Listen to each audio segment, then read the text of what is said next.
So we ended up here, which was introducing DNA. We're going to talk about the structure today, which you should all be super ready to answer my questions because you already know the structure. How many parts are there to a nucleotide? Which, by the way, the definition of DNA's building block, or the answer to what is DNA's building block, is a nucleotide.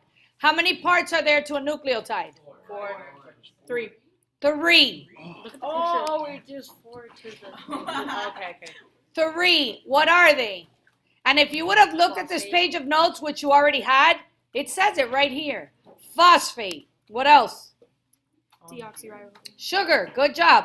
5-carbon sugar called deoxyribose. And nitrogen bases.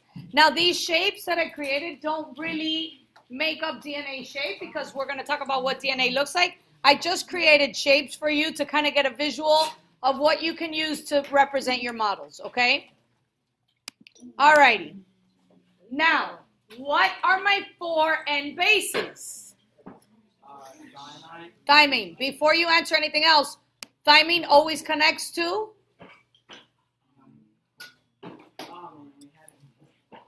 Adenine. And again, you could just tell me T and A and you're good.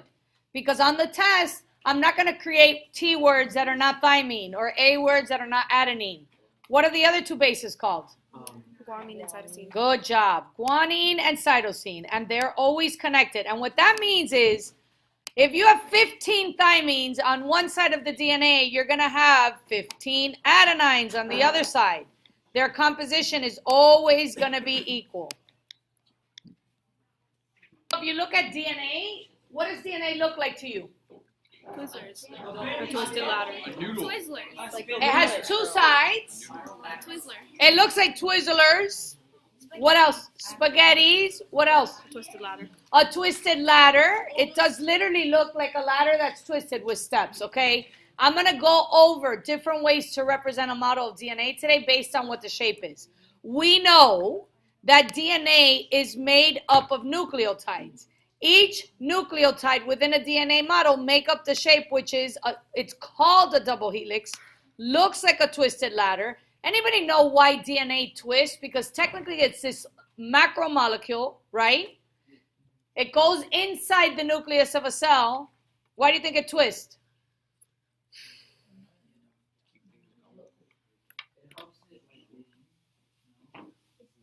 Macromolecule. It's so big, it literally twists so that it could fit where it belongs. It coils up to fit within its area, okay? Because it's a large molecule inside a confined space, the nucleus of the cell. All right. If I point to this, what am I pointing to? I really can't. Right here. Look at yours. This little dot. Phosphate. If I point to this, the 5-carbon deoxyribose. You can't call it ribose because this is DNA. Think of D for DNA, D for deoxyribose. If I point to this, what can you tell me this is? Adenine, which is a what? What part of the?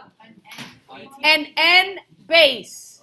Okay? If I point to this, and this together, what am I pointing to? A nucleotide, okay? Now look at a DNA model. You've got a nucleotide attached to another side of a nucleotide. A will always be attached to T. You also have a nucleotide that's attached to another nucleotide going down. The building blocks of DNA are nucleotides. So nucleotide after nucleotide after nucleotide make up a DNA strand. A lot of times, they'll call DNA backbone a certain part of a nucleotide. What's the backbone made up of, according to this diagram? Good. My sugar and my phosphate make up the backbone. So in your lab, you have to do 1 full nucleotide. So you're going to have a phosphate with a sugar and a nitrogen base. But you can use a backbone to represent the whole model, which is going to be consisting of, I think I took, what did I say, 16 or 8 nucleotides. I don't know the exact instructions. in your models, if you choose to make a full DNA strand, phosphates are always attached to what? Sugars. So notice, I've got a phosphate attached to a sugar attached to a nitrogen base. That's one nucleotide.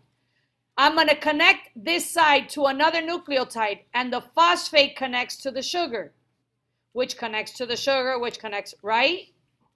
Now, that's one side of the strand. My phosphate always connects to the sugars on one side of the strand. If I'm going to connect one side of DNA to the other, because DNA is double-sided, what connects them together? What holds adenine and thymine together? And good job. Hydrogen bonds. Remember those weak bonds we learned about when we talked about types of bonds, which are polar covalent bonds? They're weak. Hydrogen bonds are the weakest, which means adenine and thymine, although they're connected, they're constantly breaking. Same thing with cytosine and guanine. Sugar phosphate. Yes. Nucleotides. I can't remember what I assigned, but let's make little boxes to represent each nucleotide. Okay, so go like this. There's 2. Go like this. There's the 3rd one. Go like this. There's the 4th one. And since we know that DNA is double-stranded, if there's 4 nucleotides on this side, there's going to be how many on this side? 4. The difference is the nitrogenous bases. If A is on one side, T is on the other. If G is on one side, C is on the other. T is on this side, A is on this side. And they did a really good job of representing all different ones. C on this side, G on this side. So how many nucleotides are represented in this DNA diagram? 8. Good job. 8. So if you have to do 8, you have to have 4 on one side, 4 on the other side. And all your nitrogenous bases need to line up. Yes. To remember the pairing of the N bases, think of A goes with T. They make the word at. Think of C goes with G. Cars need gasoline. Okay? So that way you can remember your N bases. So today we were doubling up. I would have normally stopped there, and I would have stopped at DNA composition. But we're going to go over DNA replication. What does it mean to replicate? To duplicate. Why does DNA replicate? Raise your hand. No, that's not a dumb answer. So we know that every part of your cell replaces itself when there's a problem, okay? But what is DNA's 2 jobs? Who could tell me that? Raise your hand. To make protein, good, and? Long-term storage to do what? What is that storage used for? Our genetic code. And what do we want our genes to, what happens to our genes? They develop and they get what?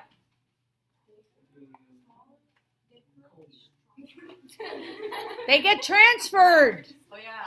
So we transfer our genetic material so that we can produce offspring that hold genetic material. So DNA replicates in order to transfer its genetic material from one cell to another, okay? This happens, we go back during the S phase of mitosis. Sure is that DNA replicates during the S phase. Remember we had interphase, had G1 grow, S synthesis, and the synthesis of DNA. So another word for replication is synthesis. You might want to write that down in case you forgot, okay? So S stands for synthesis, which means the making of DNA. And DNA replication is DNA making a copy of itself. This is what it looks like. Let me see if I have a link here. No links here because I know I linked something right here. Okay, so I'm going to take you to the link. I'm actually going to record this because this is important because you have to do this animation yourself during 2 days that I'm not going to be with you. So here is the animation. It's going to include the polymerase and the primase, but you do not have to know that. Okay? Oh, it's not. Oh, sorry. So DNA unzips. You saw it unzip, right? Yeah. Now, because it's unzipped, the A and the T separated, okay? Double-stranded. What happens is it's going to make a copy of itself. So who's going to attach to A? T, which is attached to a what? A 5-carbon sugar and a phosphate. Good. So it's going to be like a backwards inverted N. So now you're going to start seeing new nucleotides come in. Here they come. Now, what is going on? ICUs. We're going to understand that a little bit later. But notice how there's a red line. They're showing you one backbone from another with a different color. Here we go. Actually, the red line means error. So notice that the G went with the C, the A went with the T, yes? And then it's starting to happen on the other side, the same thing. These are mistakes because we're going to learn about on Monday, is something completely different. So basically, it's all going to make, then it's going to correct the errors. And at the end, you have 2 identical strands of DNA. But what happens is it unzips.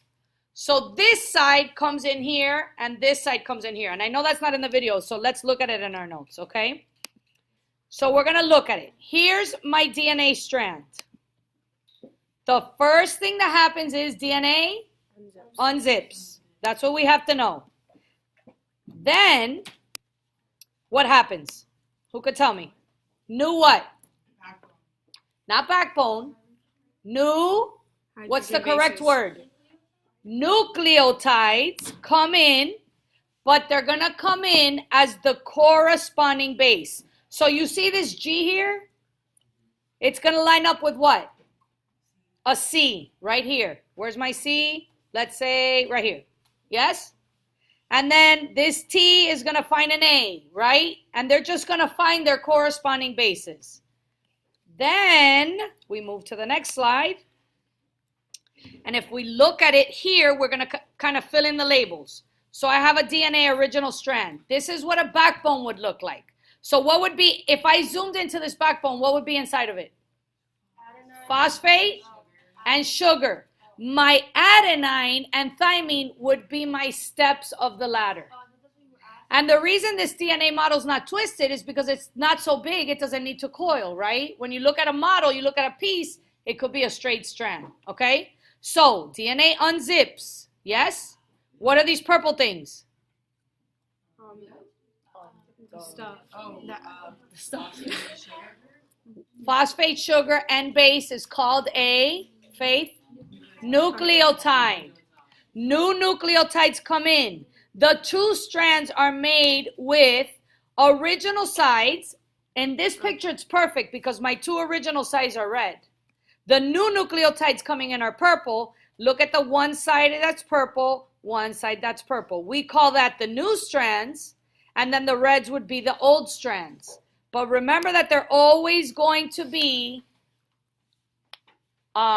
nitrogenous bases that are compatible with each other. So a nucleotide with A is going to find a nucleotide that has a T.